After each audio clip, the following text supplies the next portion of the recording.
Hey guys, কেমন আছেন সবাই? আশা করি সবাই ভালো আছেন। সো টেকনিক্যাল মাস্টারকে যে ইউটিউব চ্যানেল আপনাদেরকে স্বাগত। তো আজ সানডে অর্থাৎ রবিবার। আপনাদেরকে আগে থেকেই বলেছিলাম যে এভরি সানডে প্রতি রবিবার আপনাদের জন্য আনবো একটি করে ফটোগ্রাফি এপিসোড। তো আজকে যেহেতু রবিবার সেই কারণেই আপনাদের জন্য নিয়ে এসেছি ফটোগ্রাফির একটি এপিসোড। তো আজকের এপিসোডে থাকছে বিশেষ একটি কিন্তু ফটোগ্রাফি বা ফটোশ্যুট। তো প্রথমেই বলি, ফটোগ্রাফির জন্য কতগুলো কিন্তু নিয়ম রয়েছে। সেই নিয়মগুলো যদি আপনি মেনটেন করে থাকেন তাহলে কিন্তু অবশ্যই আপনি কিন্তু একটা স্মার্টফোন দিয়েই, ডিএসএলআর কোনো দরকার নেই, স্মার্টফোন দিয়ে কিন্তু একটা বেটার ছবি তুলতে পারবেন। তো সেই নিয়মগুলি আপনি যদি জানতে চান, পুরো ফুল ডিটেলসে জানতে চান, তাহলে কিন্তু কমেন্ট বক্সে কমেন্ট করে জানাবেন। তাহলে ওই রিলেটেড একটা কিন্তু ভিডিও আমি আপনাদের সামনে নিয়ে আসবো। তো চলুন আর কথা না বাড়িয়ে আজকের এপিসোড শুরু করা যাক।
ধন্যবাদ সম্পূর্ণ ভিডিও দেখবার জন্য। যদি ভিডিওটি ভালো লাগে তাহলে প্লিজ লাইক, কমেন্ট আর শেয়ার করতে ভুলবেন না।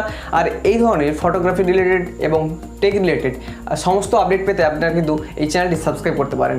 যদি সাবস্ক্রাইব করে থাকেন তবে কিন্তু পাশে বেল আইকনটাতে ক্লিক করবেন, কেননা আমরা যখন ভিডিও আপলোড করবো সঙ্গে সঙ্গে কিন্তু যদি আপনারা বেল আইকন ক্লিক করে রাখেন সঙ্গে সঙ্গে কিন্তু আপনার কাছে নোটিফিকেশন পৌঁছায় এবং সেই নোটিফিকেশন থেকেই আপনারা কিন্তু ভিডিওগুলি সরাসরি ওয়াচ করতে পারবেন। তো ভালো থাকুন, সুস্থ থাকুন, স্টে হোম, স্টে সেফ।